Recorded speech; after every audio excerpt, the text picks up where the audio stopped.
लवकुश राम कथा सुनाएंगे राम जी के सामने। मात पिता की वंदना करते बारंबार, गुरुजन राजा जना नमन करो स्वीकार। अभी माता पिता और गुरुओं को नमस्कार कर, मेरा नमस्कार आप लोग स्वीकार कीजिए और आशीर्वाद दीजिए कि मैं राम की कथा राम जी के आगे सुना पाऊं। तो हम भगवान की कथा चर्चा कर रहे हैं आप सबको, तो आप भी आशीर्वाद दीजिए हमें कि राम जी की कथा हम सब श्रवण कर सकें। सुंदर रामायण कथा।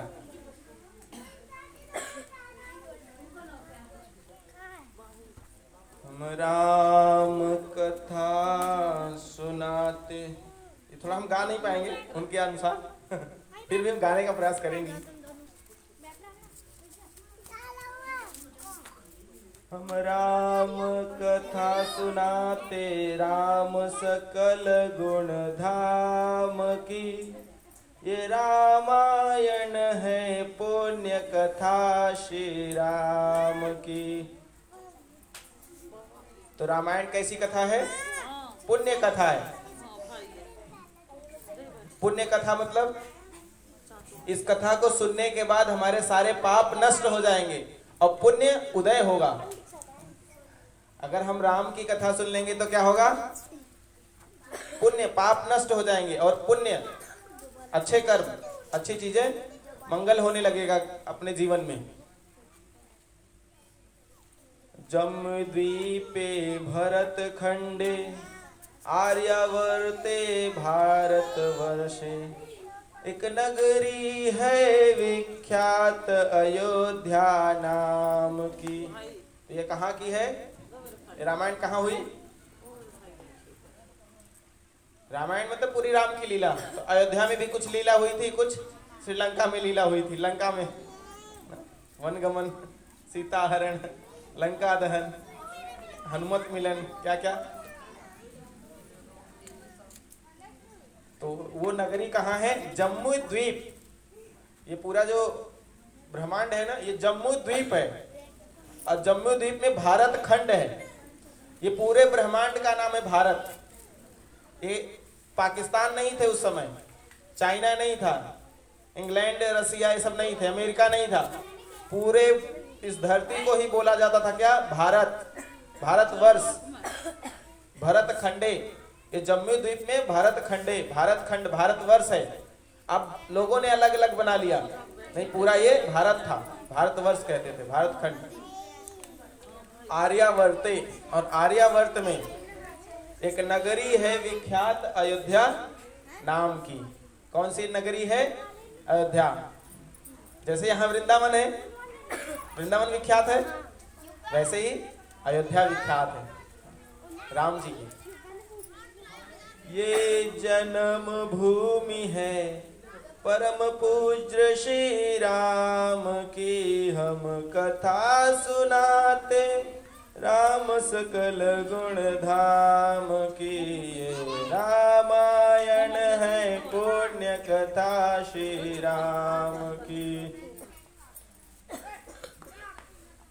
तो राम जी का जन्मभूमि है अयोध्या। अयोध्या में राम जी प्रकट हुए, जन्म लिए। तो भगवान जन्म कैसे लेते हैं? हमारी तरह हम लोग कैसे जन्म लेते हैं? माँ के गर्भ से। भगवान भी ऐसे जन्म लिए? भगवान ने भी तो, भगवान की मम्मी का नाम क्या है? कौशल्या किसका नाम है? अच्छा, जानते नहीं आप? कौशल्या है राम की मम्मी का नाम।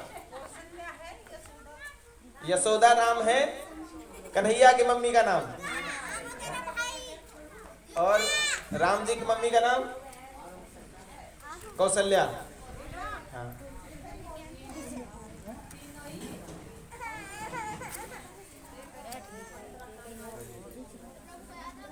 दशरथ की 3 पत्नियां थीं। हाँ, दशरथ महाराज की। चलिए हम ऐसे सुनाते हैं, आपको कुछ पता नहीं है तो फिर इसमें से बताना ठीक नहीं। तो दशरथ महाराज की 3 पत्नियां थीं। एक का नाम था कौशल्या, एक का नाम था कैकेयी, एक का नाम था सुमित्रा। अब आप बताएंगे पहली का नाम क्या था? हाँ, जोर से बच्चे तो बोलेंगे। दूसरी का? तीसरी सुमित्रा। याद रहेगा? कौशल्या, कैकेयी, सुमित्रा। 3 रानियां थी दशरथ महाराज की। तो दशरथ महाराज को पुत्र नहीं हो रहा था। बैठ जाओ। दशरथ महाराज को पुत्र नहीं हो रहा था। 60,000 साल के हो गए थे वो। तो त्रेता युग में लोग 1 लाख साल जीते थे। अभी 60-70 जीते हैं। उसमें 1 लाख साल लोगों की आयु होती थी। तो दशरथ महाराज कितने साल के हो गए थे? 60,000 साल बीत चुके थे। अभी उनको पुत्र नहीं हुआ था। तो सोचो, किसी को पुत्र उत्पन्न ना हो तो बहुत व्याकुल होता है उसका मन। उसकी रानियां भी, राजा है वो, हर संपत्ति है, क्या नहीं है, नौकर चाकर पूरा महल है, लेकिन एक किलकिलाता हुआ लाला नहीं है। तो हर माता पिता किलकारी सुनना चाहते हैं, लाला की सुनना चाहते ना, लाला आए लाला आए। रानी भी इच्छा थी, राजा की भी इच्छा थी। अब करें क्या? तो पहले के राजा महाराजा जाते थे संतों को, ऋषियों से आशीर्वाद लेने, कुछ कृपा कीजिए, हमारे घर भी कोई लाला आ जाए। तो बहुत ये प्रार्थना करते थे। तो एक थे ऋषि सिंह। तो उनसे भरत, ये दशरथ महाराज ने प्रार्थना किया, निवेदन किया। तो ऋषि सिंह प्रसन्न होकर के उनको कुछ खीर देते हैं। खीर कि इस खीर को अपने पत्नियों को खिला दीजिए, रानियों को खिला दीजिए, तो क्या होगा? आपके पत्नियों को संतान हो जाएगा। तो दशरथ महाराज खीर लेके जाते हैं। कहाँ खीर लेके जाते हैं? घर जाएंगे ना, कि जनता में बांट देंगे? बताइए। घर ले गए और किसको दिया? अपनी पत्नियों को, अपनी रानियों को। तो पहले सबसे पहले बड़ी रानी का नाम क्या था? हाँ, एक ही पास हुआ, सब फेल हो रहे हैं। कौशल्या। तो कौशल्या माँ को आधा दे दिया खीर, तो आधा बच गया। अब 2 रानियां रह गई। तो उन्होंने आधा कैकेयी को थोड़ा दिया और थोड़ा सुमित्रा को दिया। फिर कुछ रह गया तो फिर वो भी सुमित्रा को ही दे दिया। अब छोटी वाली बची थी तो सब सफाया कर जाओ, जो भी बचा है ना खीर। तो रानिया ने ग्रहण। आइए सब बैठ जाइए यहाँ। माता जी आ जाइए अंदर। तो कुछ समय बाद उनको लल्ला हुआ, राम जी प्रकट हुए। भय प्रकट कृपाला और दीन दयाला कौशल्या हितकारी राम। बोलो। भय प्रकट कृपाला दीन दयाला कौशल्या हितकारी राम। बोलो राम, बोलो राम, बोलो राम, बोलो राम, बोलो राम।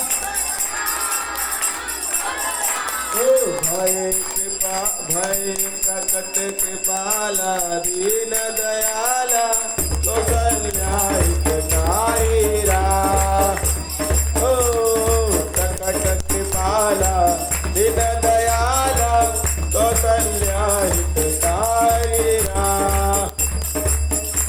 जय राम, बोलो राम।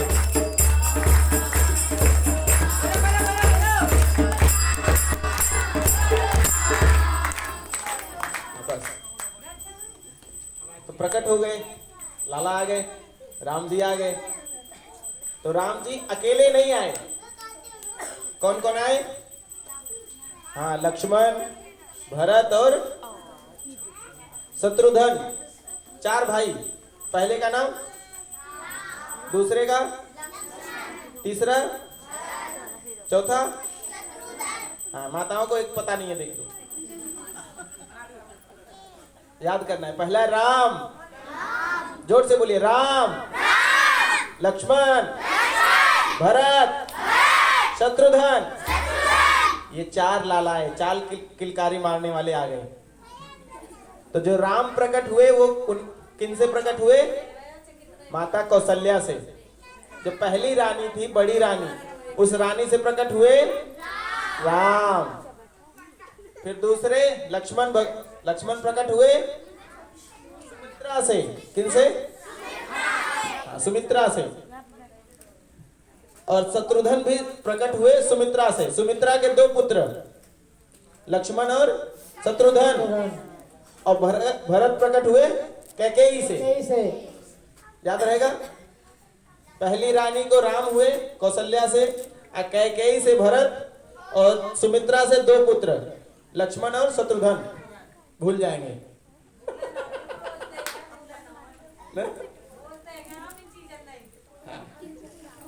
तो आ गए, लल्ला प्रकट हो गए। तो भगवान राम अकेले नहीं आए, अपने साथियों के साथ आए। तो जो चारों प्रकट हुए थे, चारों भगवान हैं। लक्ष्मण भी भगवान है, भरत भी भगवान है, और शत्रुघ्न भी भगवान है। चारों विष्णु हैं, चार विष्णु एक साथ एक घर में प्रकट हो गए। देखिए उस घर की आनंद कैसा होगा। यहाँ तो नंद महाराज के एक ही विष्णु आया, कन्हैया अकेले आए ना, तो कितना हाहाकार मच रहा, कितना उत्सव मचा रहे। हरि बोल गया, ये भी उत्सव मना रहे थे। और वहां चार चार विष्णु प्रकट हुए दशरथ महाराज के यहाँ अयोध्या में। आज भी प्रकट हो रहे हैं सब, अयोध्या धाम की जय। तो चारों प्रकट हुए। तो जब बच्चे प्रकट हो जाते, कुछ बड़े हो गए, तो माता पिता की चिंता हो जाती है कि बच्चों को अब स्कूल भेजना चाहिए। तो पहले स्कूल नहीं थे, पहले गुरुकुल थे। तो बच्चों को भेज दिया गुरुकुल। उनके गुरुजी कौन है?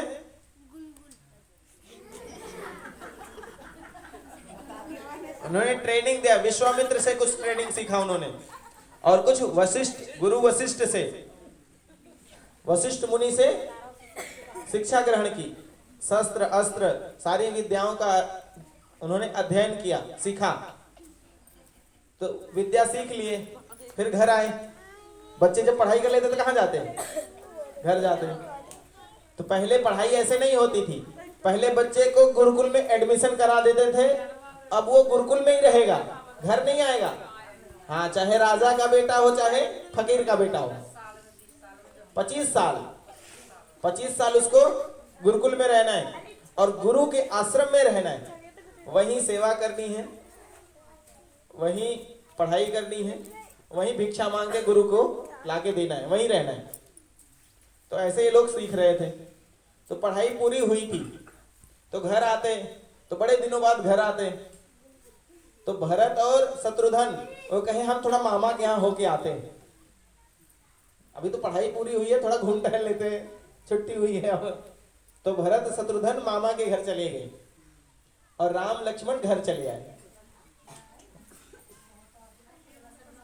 तो उसी समय क्या हुआ, एक विश्वामित्र मुनि है, क्या नाम है? विश्वामित्र। तो ये आए थे अयोध्या नगरी में। तो अयोध्या में आए और दशरथ महाराज से कहे कि हमें आपके पुत्र चाहिए। समझ रहे? दशरथ महाराज से विश्वामित्र पुत्र मांग रहे थे। तो कहे दशरथ महाराज की आपको हमारे पुत्र क्यों चाहिए? तो कहे कि हम लोग जंगल में यज्ञ करते, तो असुर लोग वहां हड्डी मल मूत्र यज्ञ में डाल देते, हमारे यज्ञ को भंग कर देते, पूजा पाठ भंग कर देते। तो ये चलेंगे तो वहां रक्षा करेंगे, यज्ञ होने देंगे, संपन्न होने देंगे, साधु संतों की रक्षा करेंगे। तो दशरथ महाराज बोले कि बड़े दिनों में मेरा लाला प्रकट हुआ है, तो जन्म हुआ, फिर बड़े दिनों तक तो दूर रहा, वो गुरुकुल में रहा, अभी अभी आया है। अभी बच्चा ही है, 16 साल का है। तो एक काम कीजिए, मुझे ले चलिए, मैं अपनी सेना को ले चलूंगा, लेकिन मेरे लल्ला को मत ले जाइए। प्रेम होता है, एक तो साधारण लल्लों से प्रेम है, ऊपर से वो भगवान है मेरा लल्ला, अब कितना प्रेम होगा। भगवान ही प्रकट हुआ मेरे घर में, कौन पिता छोड़ना चाहेगा, माँ छोड़ना चाहेगी, नहीं ना। तो दशरथ महाराज बोले कि ना ना, आप मुझे ले चलिए, मेरे सेना को ले चलिए, हम शत्रुओं से लड़ेंगे, असुरों से लड़ेंगे, आपको यज्ञ होने देंगे, आपके यज्ञ में कोई हानि नहीं पहुंचाएंगे वो लोग। कहे नहीं नहीं, हमें आपके पुत्र ही चाहिए। तब अब ऋषि मुनि पहले थोड़ा क्रोधी भी होते थे, अगर वो जो कहे ना माना जाए तो श्राप दे देते थे। तो हर राजा के पास पहले एक गुरु होते थे, तो दशरथ के गुरु थे वशिष्ठ। वशिष्ठ मुनि राजकुल में पुरोहित की तरह रहते थे, सलाहकार, सलाह देने वाले। राजा अपने हिसाब से काम नहीं करता था, वो गुरु से पूछता था, जो वो कहते थे वही करता था। तो वशिष्ठ मुनि ने कहा कि आप इनकी बात मान लीजिए, विश्वामित्र जो कह रहे हैं मान लीजिए, आप पुत्र को जाने दीजिए, आपका पुत्र साधारण नहीं है और विश्वामित्र के पास बहुत शक्तियां हैं, अद्भुत शक्तियां हैं। आप अगर अपने पुत्र को भेजेंगे तो आपके पुत्र को आशीर्वाद देंगे, वो आपका पुत्र और गौरवशाली होगा और महान बनेगा, तो जाने दीजिए। नहीं जाने देंगे, क्रोध में आगे आपको श्राप देंगे, पुत्र को भी श्राप देंगे, तो अच्छा है जाने दीजिए। तो दशरथ महाराज अपने गुरु की आज्ञा मान करके अपने पुत्रों को जाने देते हैं।